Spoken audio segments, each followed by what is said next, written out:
Au Tchad, la mort n'est jamais loin. Elle rôde dans les hôpitaux, dans les villages, dans les zones de conflit, dans les camps de réfugiés et même dans les quartiers des grandes villes. Chaque année, des milliers de vies s'éteignent, souvent pour des causes évitables. Ce reportage dresse un bilan des morts au Tchad et des réalités qui les provoquent.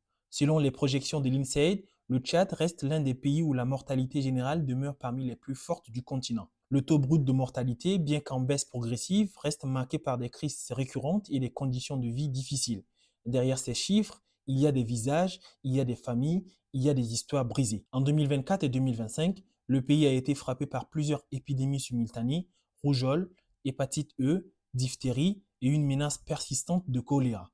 Plus de 43% des districts sanitaires ont été touchés par des flambées épidémiques, mettant en danger près de la moitié de la population. En 2025, une épidémie de choléra a causé la mort de 157 personnes en quelques semaines, avec un taux de létalité alarmant de 5,59%. Dans un pays où l'accès à l'eau potable reste limité, chaque saison des pluies devient une menace.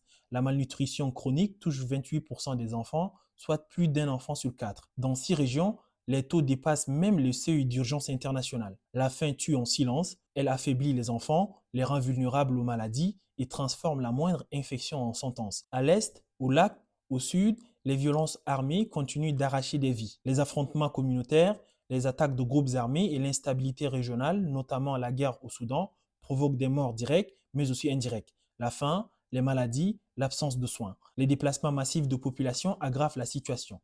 Plus de 400 000 réfugiés soudanais sont arrivés depuis 2023, souvent dans des conditions extrêmes. Les hôpitaux tchadiens sont débordés, sous-équipés et parfois incapables de répondre aux urgences. Les décès liés à la négligence médicale, aux ruptures d'oxygène, aux erreurs de diagnostic ou au manque de personnel qualifié sont fréquents. Les urgences débordent. Les maternités manquent de matériel. Les patients meurent faute de prise en charge rapide.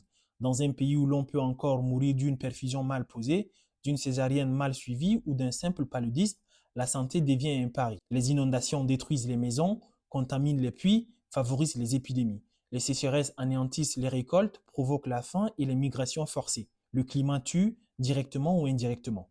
Chaque année, les catastrophes se répètent. À toutes ces causes évitables s'ajoute une autre réalité, plus silencieuse mais tout aussi meurtrière, l'incivisme armé. Dans plusieurs régions, des citoyens n'hésitent plus à utiliser des armes à feu pour régler des conflits personnels, familiaux ou communautaires. Une dispute, un accident, un malentendu et les armes parlent avant les mots. Cette banalisation de la violence transforme des querelles ordinaires en drames irréversibles.